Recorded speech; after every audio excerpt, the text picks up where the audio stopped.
esto es solo un comienzo. Hola, Eric. Hola Ruth.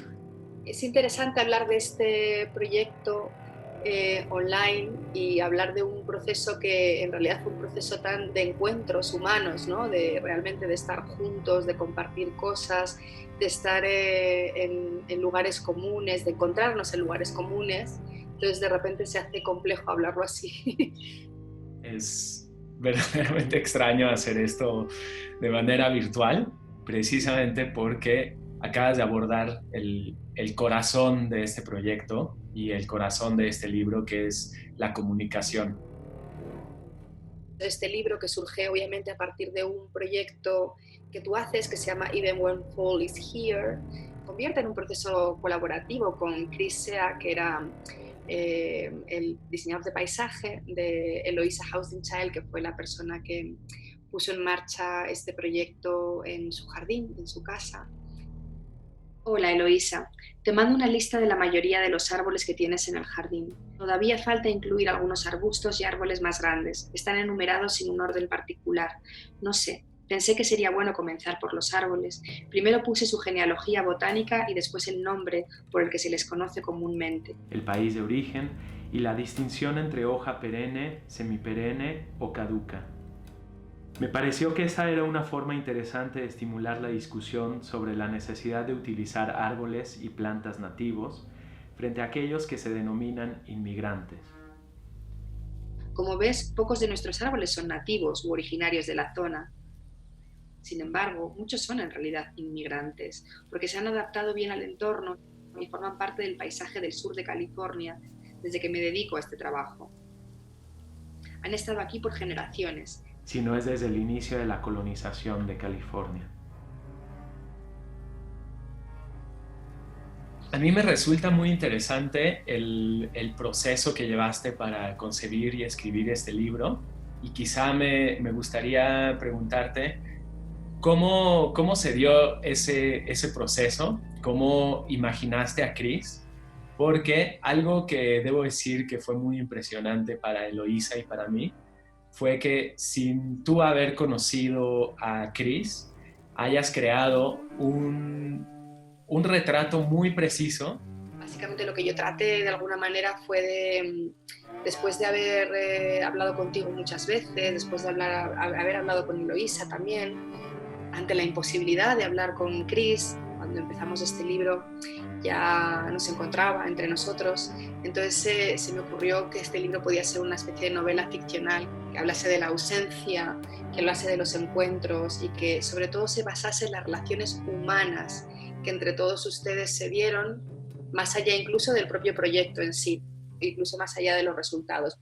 Por lo cual yo destacaría que fue un libro basado en eso, en conversaciones y en encuentros humanos. Es un momento de experiencias vividas, de diálogos largos a través de paseos en el jardín. Y para nosotros fue como si tú hubieras creado ese alter ego de Chris, que tardó prácticamente toda su vida para construirlo, y de alguna manera ese alter ego vivió a través de tus palabras, precisamente, y de una manera que podría decir fue muy acertada, muy sensible y muy inteligente de tu parte, que fue abordar o crear el libro a través de estos diálogos.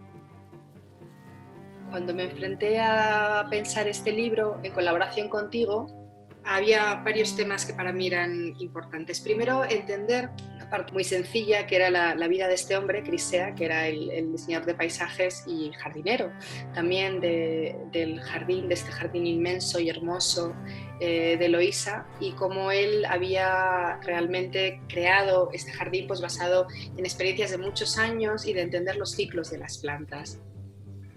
A mí siempre me pareció muy interesante la manera en la que hablaba de los colores.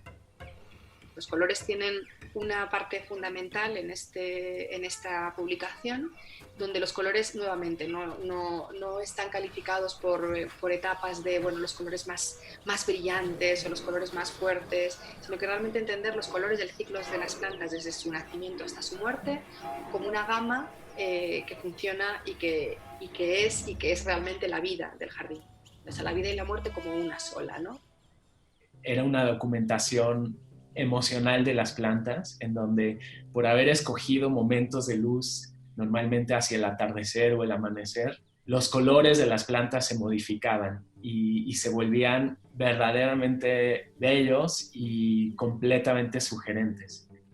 Entonces, cuando veo esto, que era ver la naturaleza a través de esos momentos de embriaguez, a través de los ojos de Chris, decidí que lo que tenía que hacer era traducir esas plantas y esas flores a un código de color, que se volvió el fragmento que estructura todo el proyecto, la videoinstalación, las pinturas y finalmente el libro.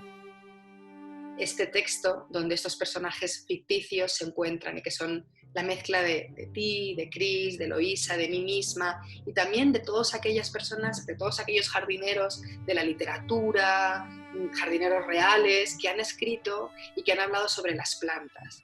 Es como esa voz de Chris se desdobla, no solo en sí misma y en las propias ideas de Chris, sino en los diálogos que tuve con él, en los diálogos que tuve contigo, pero también como muy acertada y puntualmente pusiste, como lo has mencionado ya, las voces de otros pensadores, de otros arquitectos, y es como si a través de un jardín se hablara de todos los jardines.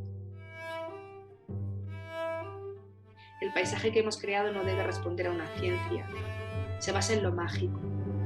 Es una combinación de imaginación, creatividad, sensibilidad y, en este caso, colaboraciones únicas. Agrega a esto un propósito, el amor por los amigos y la familia, y un profundo aprecio por el arte de construir el paisaje, al mismo tiempo que el arte que de por sí ya se encuentra en la naturaleza. Se convierte en algo inesperado y maravilloso. Esto es solo un comienzo.